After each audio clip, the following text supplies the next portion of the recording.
sure I'm going to find my ones I lost 2 years ago. That's the thing, I carry them in the other departments, but I don't have the right reporting. Yeah.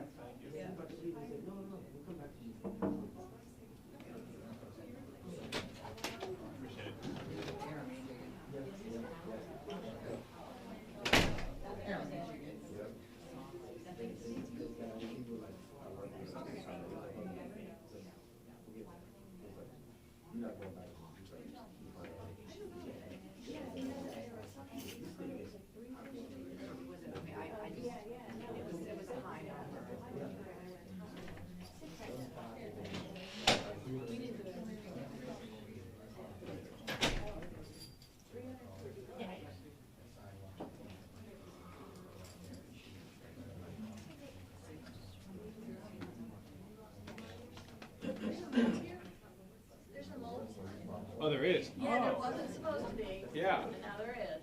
We were supposed to be outside, now we're in.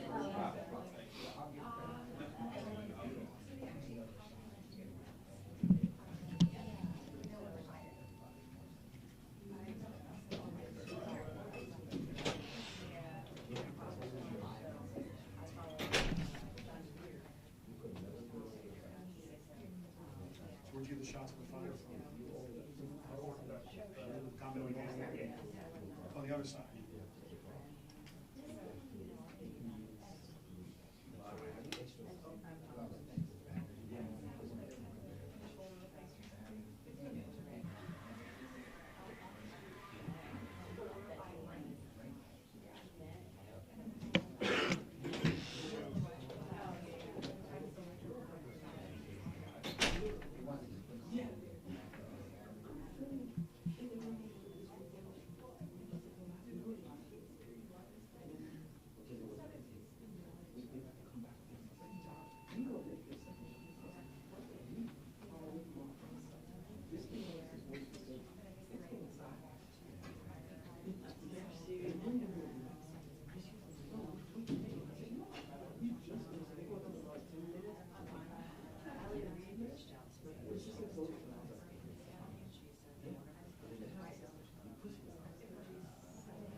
That's the turn doing that. You got a thicker on the sides. I got right here. That's all I did. You're like me.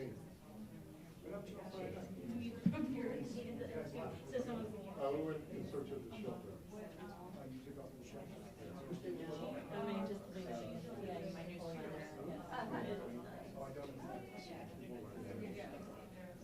I thought it was shut down. Yeah, I thought they would swap out with that.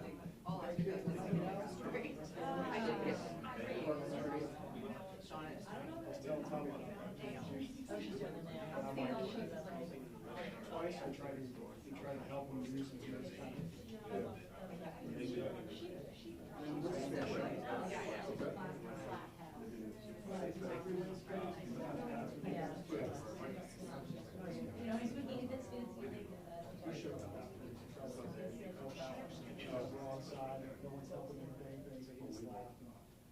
They came to drop off some gear for Greg. He didn't know where Greg was at. All good.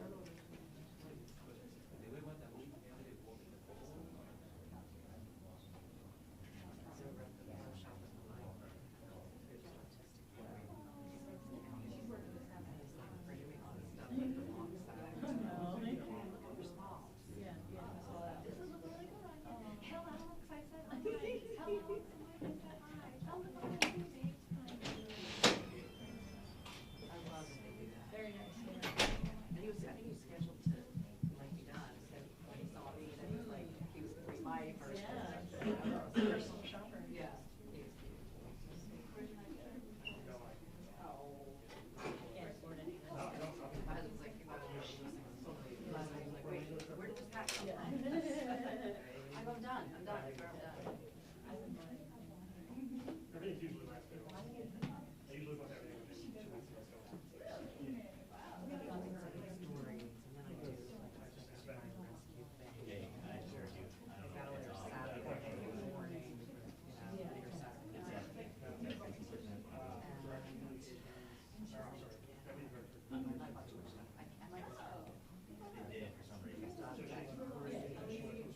within 2 weeks. Did you buy me anything? I go, no, I didn't buy anything. I go, but like I bought myself so much stuff that like you can, like I can't wear it. I can't wear it on Sunday. I can't wear all the things I bought on Sunday, so pick what you want to wear. You want to take something back to New York? Go ahead. Well, it could be another position. Like she may not, maybe she didn't go to college, maybe she went to school. That might be Thursday too. On Thursdays.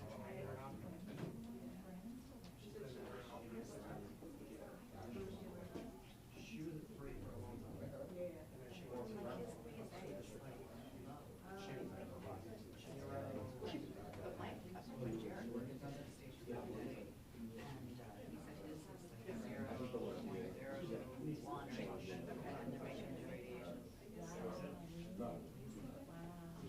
Because you started, you know, like Mike loves traffic. I'm like, I go, Mike, I've already gone through all of this. I already know. I don't need you to tell me. You're not even my husband. They poke this. I'm like, I know what they do. I know what they do. They mark you up with a tattoo. But so and Mike Jarrett, he's like, starting to get a woman. Because it's all horrible. My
like, I forgot mine.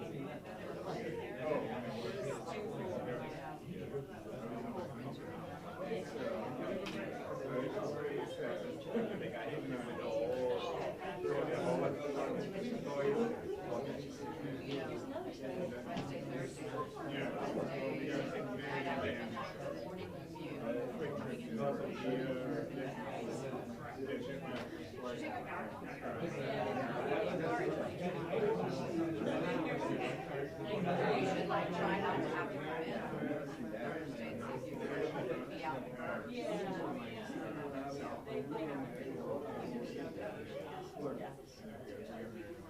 Yeah, I just do roads, because it'll be like sheer ice. Sheer light. I hate driving at night. Oh, yeah. Yeah, it's very easy. But they don't really care, so, but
on, you know, see, windows down, I'm like, I don't know, it's snowing out.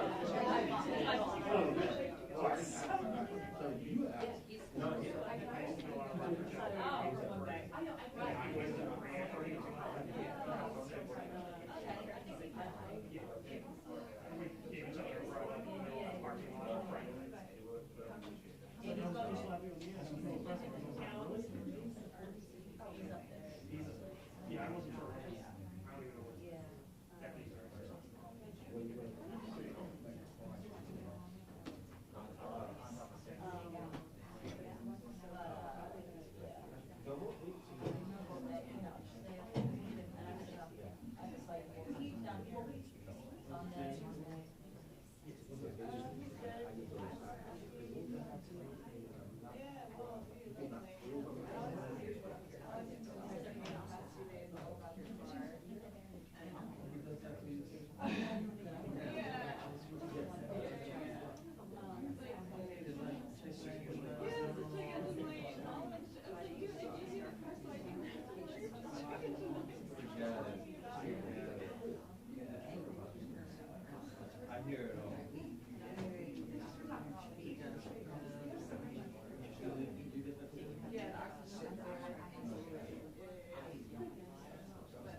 I don't even know what that means.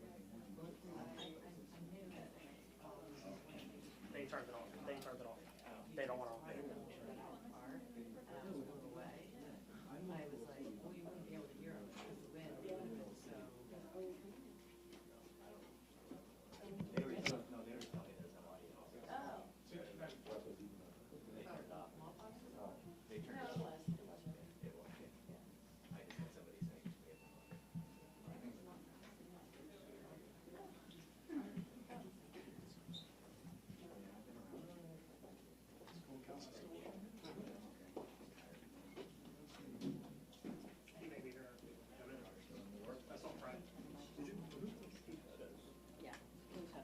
Yeah, no, that's been working. Okay.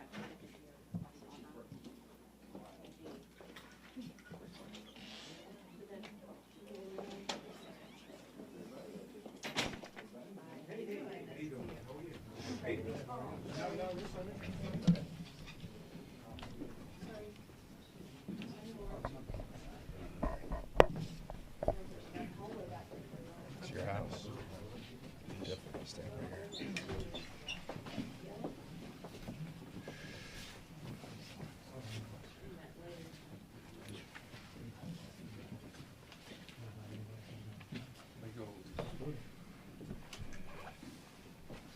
Everybody ready? I think so. All right, thank you for joining us today as we continue to provide daily information and updates on the status of the plane crash site, as well as services that we are providing. This continues to be an ongoing investigation, and the scene remains active. I'm Managing Director Adam Teal, and I'm joined here by a number of colleagues from city government. This is truly going to be a briefing and an update, so we are not going to recapitulate everything that has happened over the past several days. The biggest news right now is the NTSB has finished their work on site and either has left or they'll be leaving Philadelphia shortly. I have to say, just an incredible amount of teamwork with NTSB. You've heard us saying days to weeks for this investigation. That is still true, and we'll talk about that in a moment. The fact that we've been able to complete this on-site work, given the scale and scope of the scene, is a real testament to both the NTSB's professionalism and their expertise, as well as the partnerships with other federal agencies and all of the folks you see here. It really has been one team working together to process this crash site and help the NTSB get to the next phase of what will continue to be a long, thorough, and comprehensive investigation. For more information about the NTSB's investigation, we would offer folks to check out their website at ntsb.gov. They also have a number of social media accounts, and that really is the best way to understand what the NTSB is doing. Beyond the fact that their work here in Philadelphia, just their work in Philadelphia, has concluded. Also ongoing is our forensics investigation, led by the Philadelphia Police Department with assistance from our medical examiner's office and a number of other partners. That work continues. That very difficult and laborious and important work continues. That is also, though, being moved off-site, so we can start to restore the area of this tragic incident back to activity. I won't say normalcy, because that is going to take much longer, but certainly allowing regular activities to take place throughout that area. So that's really a big deal that we've been able to move that forensic investigation off-site and that NTSB is done here on the scene. So now we are at the point, really we've been doing some of this as we've gone along, as we've had areas across this very large scene made ready for cleaning. Now we will have crews from a number of city agencies continuing to work overnight, from our streets department, our clean and green team, CLIP, a number of others, PennDOT, streets, on and on and on. We'll be working literally through the night to clean the streets, to ensure that we have done thorough damage assessment on all of the infrastructure, and all of that infrastructure is currently operating. You've heard us say that before. So we really want to make sure that we're going to be able to, as daylight comes, hopefully start to get everybody back into that area. We don't necessarily anticipate that with first light we'll have all the businesses open. Hopefully that will happen at some time tomorrow, although that is still going to be a very dynamic process. We know that we still have residences and properties that have been damaged that folks are not going to be able to go back to. And hopefully most of the residences that are undamaged or that have been cleared for reoccupancy will be able to be reoccupied soon. Still want to say this is a controlled area, so if you are not a resident or a business or with a resident or working for a business, we really just want you to stay away from this area. We are going to continue to work around the clock, and by I say we, I really mean these folks and their teams that are down there on the ground are going to work around the clock to get everything restored. We're not quite there yet. We're getting closer and closer, much faster than we ever thought possible, thanks to the incredible teamwork across all of our interagency and intergovernmental, and frankly, our private sector and not-for-profit partnerships.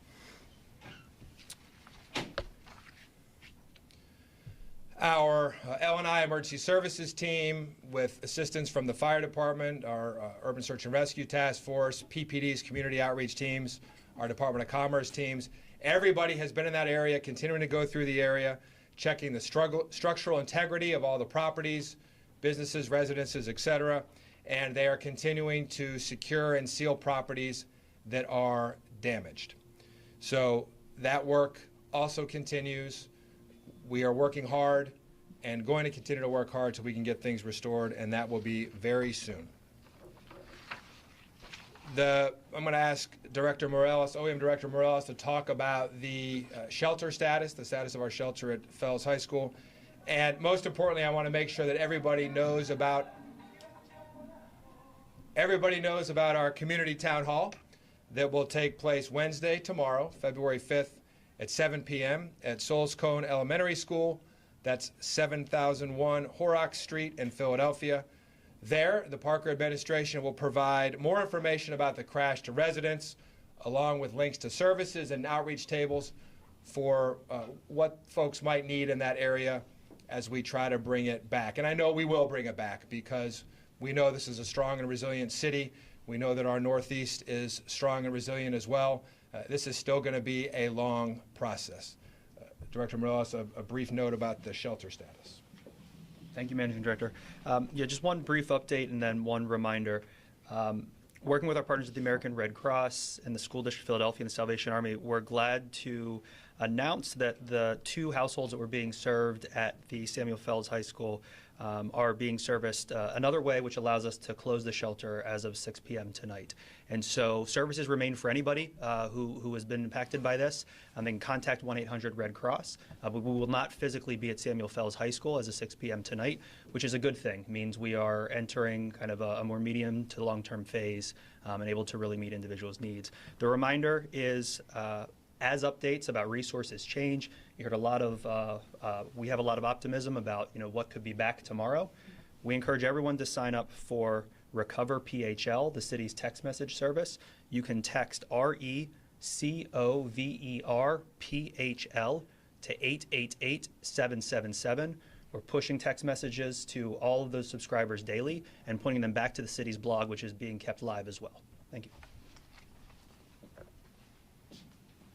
And with that, again, a reminder about the community town hall tomorrow.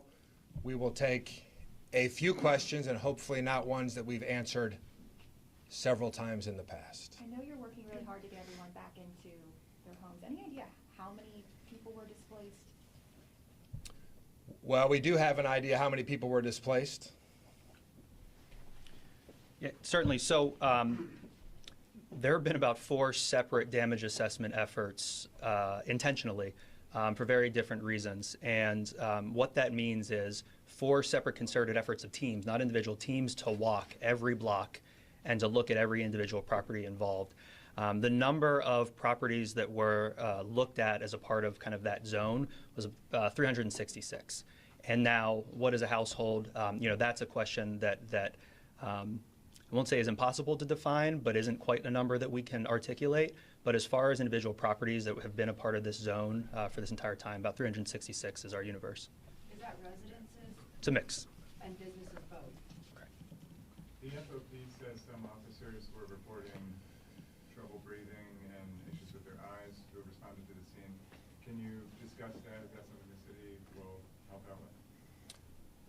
Sean, certainly that, when I responded to the scene on Friday night, it was still a very unstable scene. There was still active fire, multiple active fires. We know there was jet fuel involved. So anybody at that scene who was not wearing protective breathing apparatus could have had that experience. So unfortunately, those are exposures that our first responders experience frequently, and we have a lot of mechanisms in place through our various health plans and other things to ensure that they are taken care of when they have those. So certainly I think our police officers are aware of the processes that they need to follow to make sure that that gets reported and into the workflow so they can be taken care of. And I promise you want to say something about that? I think you hit it, and that's what we're doing now. So I promise you that our commissioners here take the health and safety of their sisters and brothers very seriously. Also, could you talk about the missing person process after an event like this, and are there any people you're still trying to figure out if they were at the scene in their account? Sean, I feel like that's one of the questions that we've answered a number of times. Yeah, why don't you talk about her? Maybe just an update on. I mean, we started, Commissioner Bernard have been tracking all the missing persons. There was one young lady that was reported to possibly be on site. We have eliminated that. We have identified and located her. She was not on the scene that evening. Absent that, we have no other additional cases that we're looking at this time where someone's missing and may be associated with being on Cottman Avenue the night of the incident. You said inside that response zone, obviously you got all those businesses. Did I hear you say that you're expecting hopefully tomorrow that a lot of those businesses over at Roosevelt Mall that you've been escorting the workers back to there to get their belongings and stuff, you think that'll be open tomorrow at some point? Well, one more thing I want to say about Sean's question. We still will not have a definitive answer about the number of victims or casualties until we are done with the entire forensic investigation and process all of the samples that were collected from the site. So that is that's a known unknown. I think with what Commissioner Bethel just said, that finishes up with all the knowns, and so we still have a lot of work left to do for our forensics folks who are the best in the business. As far as restoring commerce and getting the neighborhood back in action, we are optimistic that will happen at some point in the next couple of days. Maybe tomorrow, maybe as soon as tomorrow, if we don't find more damage overnight, provided everything continues to work as expected. Yesterday, the number of people injured was That's fine, sure. 24, 2 in critical condition. Are they still in critical condition? Yes, that is our understanding. Thank you. Okay, thank you all. The next time there will be a press avail is attending the town hall tomorrow. We won't be doing an update like this during the day. It'll be tomorrow at the town hall meeting, and the managing director provided